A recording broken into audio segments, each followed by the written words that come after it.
देर टिक पाएगा। हमारे साथ इस वक्त खास मेहमान जुड़ गए हैं बातचीत के लिए। Major general retired Shashi Asthana ji हमारे साथ जुड़ गए हैं। Major general retired Sanjay Meston ji भी हमारे साथ इस वक्त मौजूद हैं। मैं आप दोनों का स्वागत करती हूँ। मेस्टन साहब, मैं आपके साथ यहाँ शुरुआत कर रही हूँ। देखिए, तस्वीरें जो हैं ये तस्वीरें खौफ पैदा करती हैं, आपके भीतर चिंता पैदा करती हैं। 7 दिन हो गए हैं और अब तक कोई विकल्प दिखाई नहीं दे रहा कि कब जाकर ये युद्ध थमेगा। आप जब इस पूरी तस्वीर को देख रहे हैं, इस वक्त कौन ऐसी पोजीशन पर दिखाई दे रहा है जहां से बातचीत की एक शुरुआत की उम्मीद कम से कम की जा सकती है? देखिए, 2 पॉइंट है। पहली बात तो ये युद्ध किस तरफ जा रहा है, दूसरा बातचीत। युद्ध किस तरफ जा रहा है, देखिए अभी 2 बैटल खास हैं, बैटल ऑफ कीव और बैटल ऑफ खार्किव। जहां तक ये दोनों का सवाल है, देखिए इस पे अभी रूसी सेना के पास 2 ऑप्शन है। पहली बात मैं बता दूं, ये जो fighting in built up area होता है ये इन्फेंट्री प्रेडोमिनेंट ऑपरेशन होता है और हम दोनों पैनलिस्ट इन्फेंट्री के हैं, तो इसमें क्या है, एडवांटेज डिफेंडर को रहता है।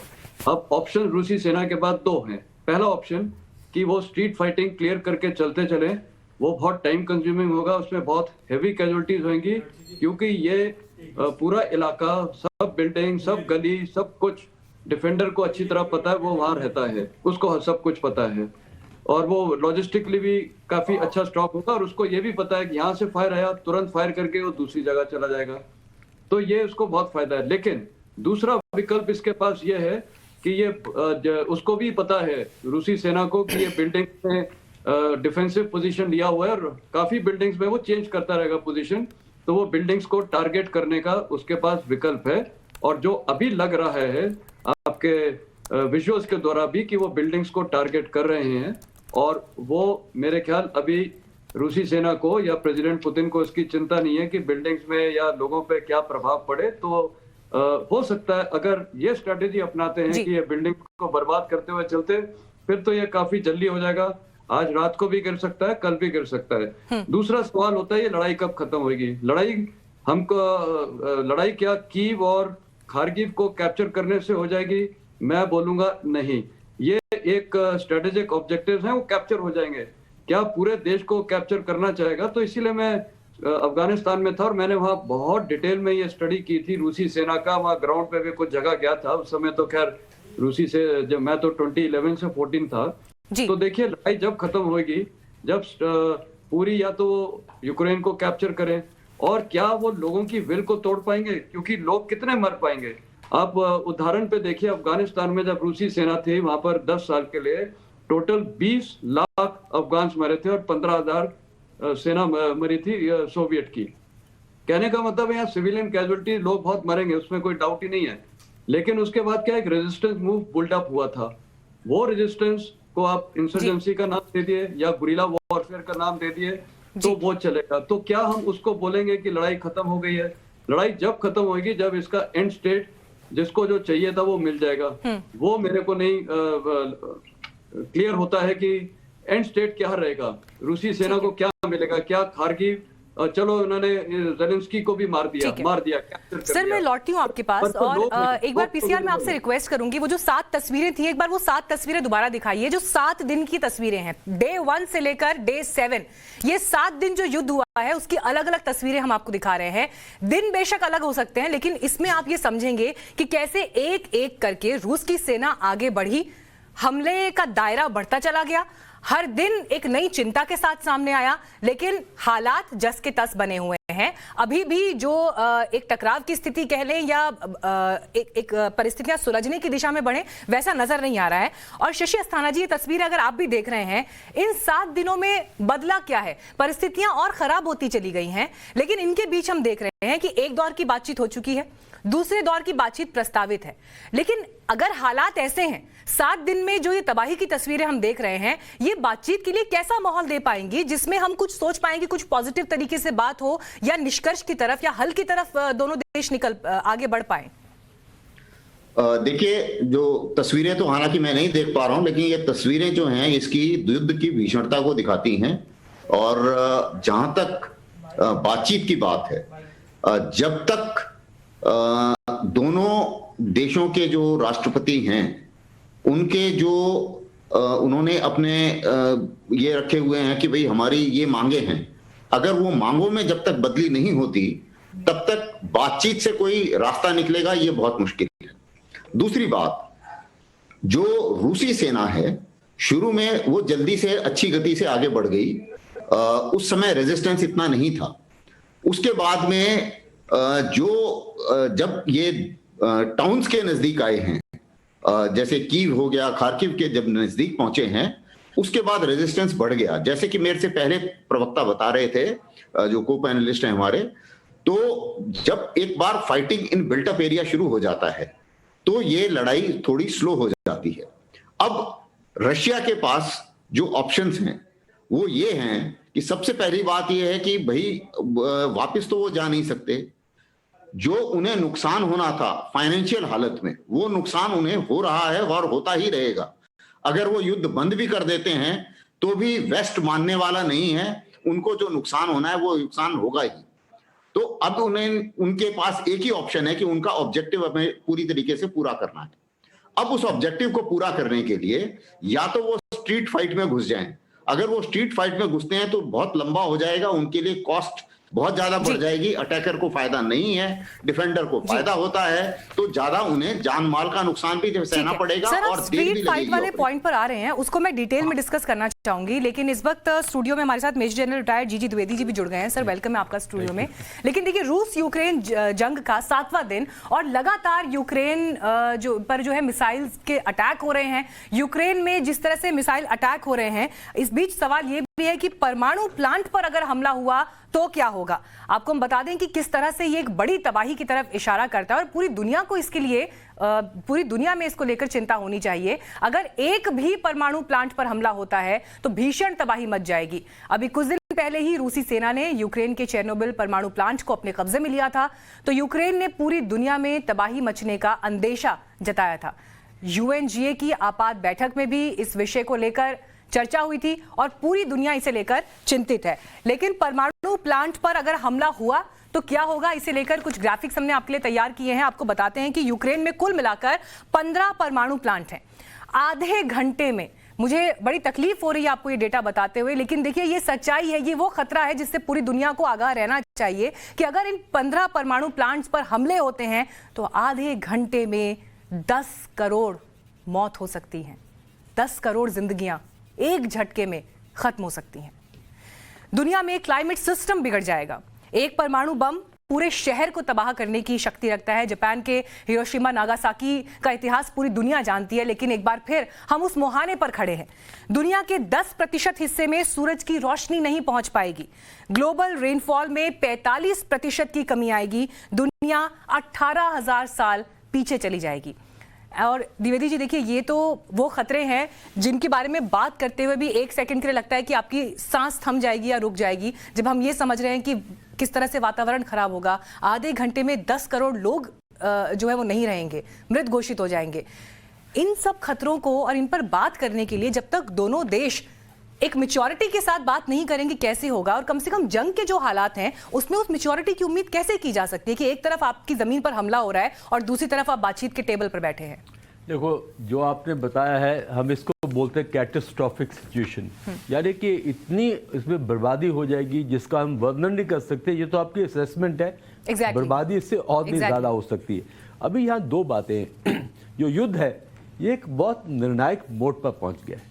ये जैसे कहते हैं आर पार की लड़ाई। अगर रूस अगले 2-3 दिन में अच्छी सफलता नहीं हासिल करता है तो ये एक स्टेलमेट की तरफ हो जाएगा।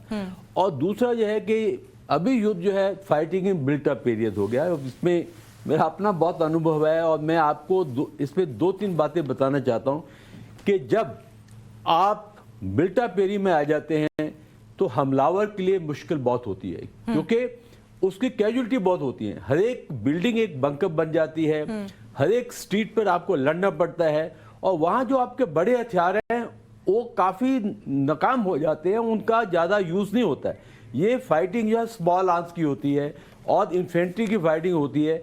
इसमें यूक्रेन को बहुत एडवांटेज मिलेगा क्योंकि वो होम ग्राउंड पर लड़ रहे हैं, अपने टर्फ पर है और बहुत मुश्किल होगी रशियन आर्मी के लिए। दूसरी बात यह है कि जितना ये युद्ध लंबा खींचता है उतना ही रशिया का नुकसान हो रहा है, उनके जो लक्ष्य थे, आफ्टर ऑल युद्ध तो किसी लक्ष्य के लिए किया जाता है, पॉलिटिकल ऑब्जेक्टिव किया जाता है। तो अगर कीव नहीं गिरता है तो मैं कहता हूं कि रूस के लिए ये कुछ हार के संकेत बन जाएंगे। हाँ। और तीसरी बात है कि एंड स्टेट, अभी एंड स्टेट की बात कर रहे हैं, इसमें एंड स्टेट जो है इस टाइम बहुत धुंधली है, क्योंकि अगर मान लो कीव गिर भी जाता है और रशिया का कब्जा हो भी जाता है, उसके बाद लो इंटेंसिटी कॉन्फ्लिक्ट चलेगा। वहाँ बहुत से है जो एक्स सर्वे हमारे जो वेटरन हैं जिनको बहुत तजुर्बा है, तो वो लड़ सकते हैं काफी समय के लिए, और वो एंड स्टेट और भी खराब हो सकती है। तो मैं ये सोचता हूँ कि इस समय युद्ध बहुत निर्णायक मोड पर पहुंच चुका है। ठीक है। और दोनों देशों को आपने एक पॉइंट यहां पर मेंशन किया और आपने ये कहा कि जो परिस्थितियां अभी दिखाई दे रही है रशिया के लिए बहुत अच्छे हालात नहीं, क्योंकि युद्ध जितना लंबा खींचेगा यूक्रेन को तो नुकसान हो ही रहा है, उनकी तो जमीन पर युद्ध लड़ा जा रहा है, लेकिन रशिया के लिए भी ये बहुत अच्छी या फेवरेबल परिस्थिति नहीं है। लेकिन इसे लेकर डिस्कोर्स में एक दूसरा पॉइंट भी है जो मैं बातचीत में लाना चाहती हूँ, और मेस्टन साहब आपके पास ये बिंदु लेकर आ रही हूँ। कई एक्सपर्ट्स ऐसे भी हैं जो ये कह रहे हैं कि जिस तरह के सैंक्शंस लगाए जा रहे हैं या जो प्रतिबंध लगाए जा रहे हैं उससे कोई बहुत दूरगामी असर रूस पर नहीं पड़ने वाला है। एक इस तरह का विचार भी डिस्कशंस में आ रहा है। हम आंकड़ों में देख रहे हैं कि अमेरिका ये कह रहा है कि रूस पर हम और प्रतिबंध लगाएंगे, तरह तरह से उसकी घेरेबंदी करेंगे, 33% की कमी जो है रशिया की जो करेंसी है उसमें आ गई है। लेकिन वाकई ये सैंक्शंस, ये प्रतिबंध कोई असर या कोई मायने रखते हैं क्या? रूस को इससे फर्क पड़ रहा है? क्योंकि अगर वो इस तरह से युद्ध कर रहे हैं या युद्ध की परिस्थिति में भी आ गए तो उन्होंने भी तो कुछ सोचा होगा ना इन हालातों के बारे में, इन सैंक्शंस के बारे में। देखिए, जितने भी एक्सपर्ट्स हैं उनका बिल्कुल सही बोलना है कि सैंक्शंस का अभी प्रभाव नहीं पड़ रहा है, और मेरा भी इस पे मानना, और मैंने कई बार बोला है कि इतनी जल्दी प्रभाव नहीं पड़ेगा। सैंक्शन जो इकोनॉमिक सैंक्शन है इसका प्रभाव तकरीबन 2-3 साल के बाद पड़ता है, और इसीलिए back to Afghanistan, sorry to quote that, वहां पर भी यही हुआ था। वहां खैर इकोनॉमिक सैंक्शन तो नहीं लगे थे, देखिए जो देश लड़ाई के लिए भी जाता है उसकी तो आर्थिक स्थिति बहुत खराब हो जाती है, और उसके बाद उसको हर्ट करता है, क्योंकि लड़ाई को लड़ना और करवाना इजी काम नहीं है। और इसीलिए मैं ऑपरेशन पराक्रम जो भारतीय सेना मोबिलाइज हुई थी लड़ाई के लिए पाकिस्तान के खिलाफ पार्लियामेंट के अटैक के बाद, उसमें भी अगर आप देखिए हम पूरे 9-10 महीने डिप्लॉयड थे, लड़ाई के लिए तैयार थे, और उस समय हालात ये थे कि हम जाके ऑक्यूपाई कर सकते थे, पाकिस्तानी डिफेंसेस खाली थे। लेकिन हमारे जो प्रधानमंत्री जी हैं अटल बिहारी वाजपेयी, उन्होंने इतना अच्छा फैसला लिया। ये देखिए डिप्लोमेसी, प्रेशर्स, सब कुछ चल रहा था, यूएस प्रेसिडेंट से बात, इधर बात, एंड रिजल्ट क्या हुआ? एंड स्टेट देखना पड़ता है। हमने प्रेशर डाला, मिलिट्री डिप्लोमेसी बहुत तगड़ी थी, इंटरनेशनल डिप्लोमेसी के जरिए वॉर नहीं हुआ, लेकिन हमने अपने स्टेटेड ऑब्जेक्टिव्स काफी हद तक अचीव किए। अब आप सोचिए अगर वो लड़ाई होती उस समय भारतीय सेना और पाकिस्तान के बीच में, तो हमारे देश आज कहां से कहां होता, आज हम यहाँ इस मुकाम पे पहुंचते? मेरे ख्याल उसका प्लेन जवाब है नहीं। तो लड़ाई छेड़ना बहुत आसान है, लड़ाई को रोकना और खत्म करना, और ये अब आउट ऑफ इसी से जुड़ा हुआ सर मेरा अगला सवाल है, इसी से जुड़ा हुआ अगला सवाल है, और शशि अस्थाना जी आपसे इस पर जवाब चाहूंगी। जैसे यहाँ पे मेस्टन साहब कह रहे हैं कि लड़ाई छेड़ना बहुत आसान है, लेकिन उसके बाद के हालात को आप कैसे काबू करते हैं, असली चुनौती वहां पर आती है। रूस का मकसद क्या है? युद्ध तो शुरू हो चुका है, अंत कहां पर होगा, अंत की स्थिति क्या होगी, और उसके बाद जो पूरी दुनिया, जो पूरी वर्ल्ड पॉलिटिक्स या वर्ल्ड ऑर्डर में जो बदलाव आएंगे, रूस अगर विजय की परिस्थिति में भी है, यूक्रेन अगर सरेंडर भी कर देता है, तो उसके बाद भी तो हालात ओवरनाइट नहीं बदलने वाले ना। उसके बाद भी जो पूरी दुनिया रूस को जिस नजर से देखेगी और रूस की अपनी पोजीशनिंग जो उस वर्ल्ड ऑर्डर में होगी, इसके बड़े दूरगामी परिणाम होंगे देखने वाले आगे। बिल्कुल, सबसे पहले आपने जो पूछा, रूस का एम है, पॉलिटिकल एम है कि किसी भी तरीके से यूक्रेन को नाटो में शामिल ना होने दिया जाए। रूस का स्ट्रेटेजिक एम है कि कीव के ऊपर कब्जा करके जो उनके राष्ट्रपति हैं उनके ऊपर इतना दबाव डाला जाए या सत्ता बदली जाए, और उसका स्ट्रेटेजिक ऑब्जेक्टिव जो है वो जो स्ट्रेटेजिक जिसे बोलते हैं केंद्र बिंदु, वो कीव है। और ये तो हुई रूस की बातचीत। दूसरी बात है कि लड़ाई के बाद हालात बहुत बिगड़ेंगे, रूस के लिए भी काफी हालात बिगड़ेंगे, और जिस तरीके से रूस आइसोलेशन फेस कर रहा है उससे उसको काफी तकलीफ होने वाली है, और ये बात रूसी भी जानते हैं। अब सवाल इस चीज का है कि क्या वो इस बीच में इस हालात को छोड़ के क्या वो इस आधे से जा सकते हैं, आधे में से वो नहीं जा सकते, क्योंकि उस हालत में जो उन्हें नुकसान भुगतने हैं वो नुकसानों में कमी नहीं आएगी।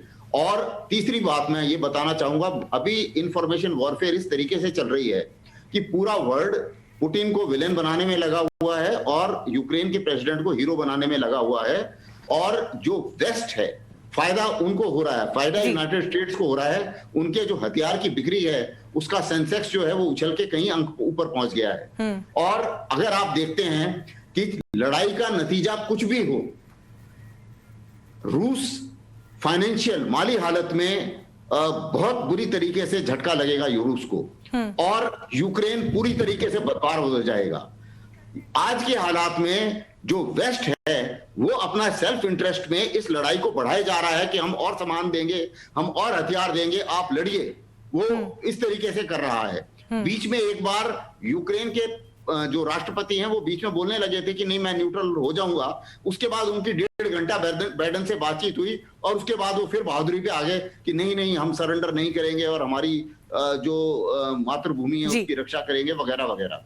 अब सवाल इस चीज का है कि अगर वो भी अपने मकसद में कामयाब हो जाते हैं तो पूरा देश बर्बाद करने के बाद अगर 40 साल तक पीछे चला जाता है यूक्रेन, तो मुझे नहीं लगता कि उस बहादुरी का कोई खास मतलब बनता है। जी सर, मैं लौटती हूँ आपके पास। इस वक्त हमारे साथ यूक्रेन से एक स्टूडेंट जुड़ रहे हैं, मैं चाहूंगी जरा यहाँ आप दिखाएं उन्हें एलईडी वॉल पर। सृष्टि विल्सन इस वक्त हमारे साथ जुड़ रही हैं। सृष्टि विल्सन हमारे साथ यूक्रेन से जुड़ रही हैं। सृष्टि, हम देख पा रहे हैं आपको, और सृष्टि एग्जैक्टली अभी आप किस इलाके में मौजूद हैं और अभी आप लोग किस सिचुएशन में हैं? हम लोग लिविव में आ चुकी हूँ और यहाँ पर सिचुएशन लाइक कीव से तो बेटर है, पर फिर भी यहाँ पर भी बहुत टेंस माहौल है। लोग यहाँ भी डर रहे हैं और बंकर्स में हैं, और यहाँ मैं जल्द से जल्द कोशिश कर रही हूँ कि जल्द से जल्द मैं बॉर्डर पहुँच सकूँ। तो उसी के लिए अभी हम लोग रेलवे स्टेशन जा रहे हैं। वहाँ बस स्टेशन या रेलवे स्टेशन, मतलब जो भी पहली चीज हमें मिलेगी तो हम उससे निकल पाए ताकि यहाँ से। जी सृष्टि, वहां पर आप लोगों को अभी बातचीत, ऑफिशियल कॉन्वर्सेशन अथॉरिटीज के साथ हो पाया है, संपर्क हो पाया आपका? मुझे सुबह ही एक नंबर आया था कि बोल के, मतलब कि वहां पर ऑफिशियल्स हैं पोलैंड बॉर्डर पे, तो मैंने उन्हें कॉल करा कि लाइक हम लोग को यहाँ से निकलना है तो आप कुछ हमें ट्रांसपोर्टेशन की वो करिए या फिर मतलब कुछ कैब वगैरह हमारे लिए करवा दीजिए जिससे हम पोलैंड बॉर्डर डायरेक्ट जा सके। तो ना फोन नंबर से, मतलब कोई सही फोन नंबर नहीं लगा, किसी ने फोन नहीं उठाया। अभी आप वहाँ कहाँ पढ़ रही हैं और किस विषय की पढ़ाई कर रही हैं? मैं यहाँ पर कीव में पढ़ती हूँ, medical student 5th year. Okay, Kyiv से आप कैसे निकली सृष्टि? कीव से मैं यहाँ पर बाय ट्रेन आई हूँ। ओके। और वो जर्नी हॉरिबल, मतलब हम लोग 10 घंटे तक एक पैर पे खड़े होके आए क्योंकि वहां पर पैर रखने तक की जगह नहीं थी।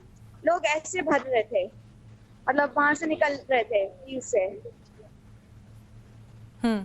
आपकी अपने माता पिता से बात हो पाई? उनको आपने अपनी कुशलता के बारे में जानकारी दी, सूचना दी? जी, मैं अपने माता पिता से बात करती रहती हूँ और उन्हें जानकारी जो भी होती है वो उन्हें बताती रहती हूँ। चलिए सृष्टि, आप सेफ रहें, हमारी यही प्रार्थना है, और जल्द से जल्द आपकी भी वतन वापसी हो। हालांकि प्रयास सरकार की तरफ से जारी है, ऑपरेशन गंगा चलाया जा रहा है। कोई और ऐसी बात जो आप अथॉरिटीज को कन्वे करना चाहें तो प्लीज। मैं बस अथॉरिटीज से ये कहना चाहूंगी कि लाइक जैसे हम 3 इंडियंस हाल फिलहाल में जो एक साथ है वो अभी लिविव में हैं और यहाँ से निकलने की कोशिश कर रहे हैं, तो हमें थोड़ा लाइक कुछ कैब वगैरह या फिर वो इजीली बुक हो सके हमें, या फिर जो ऑफिशियल्स हैं यहाँ पर वो हमारे फोन उठाएं। बस इतना ही बहुत है कि फोन ही उठा ले वो। बाकी हम तो खुद क्योंकि कीव से मैनेज कर रहे हैं, आगे भी कर लेंगे, पर बस वो हमारा फोन उठाए ताकि हमें संतुष्टि रहे कि हाँ हम वहाँ जाएंगे तो कोई हमें रिसीव करने के लिए होगा।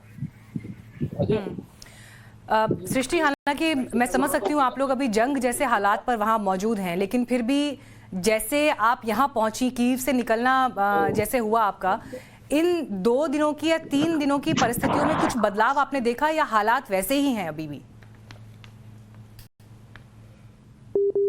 चलिए, उनसे संपर्क हमारा टूट गया है, लेकिन देखिए ये भी युद्ध का एक पहलू है और शायद सबसे भीषण पहलू, जहां पर आपको ये ह्यूमन लॉस दिखाई दे रहा है कि किस तरह से लोग अपनी बनी बनाई दुनिया से, अपने बने बनाए हालातों से निकल रहे हैं, क्योंकि उन्हें वो जगह छोड़नी पड़ रही है और वहां से निकलना पड़ रहा है। माइग्रेशन या पलायन का दुख क्या होता है ये वही लोग जान सकते हैं जिन्हें अपनी बनी बनाई जिंदगी को छोड़कर आगे बढ़ना पड़ता है। और ऐसे ही तमाम ये इंडियन स्टूडेंट्स हैं जो पढ़ने के लिए वहां गए थे, लेकिन अभी इन हालातों में वहां से लौटना पड़ रहा है। सृष्टि एक बार फिर हमारे साथ जुड़ गई हैं। सृष्टि, देखिए मैं जिक्र यहाँ पर माइग्रेशन का ही कर रही थी कि पलायन कितनी बड़ी तकलीफ होती है कि आपका बना बनाया सेटअप एक झटके में बिखर जाता है।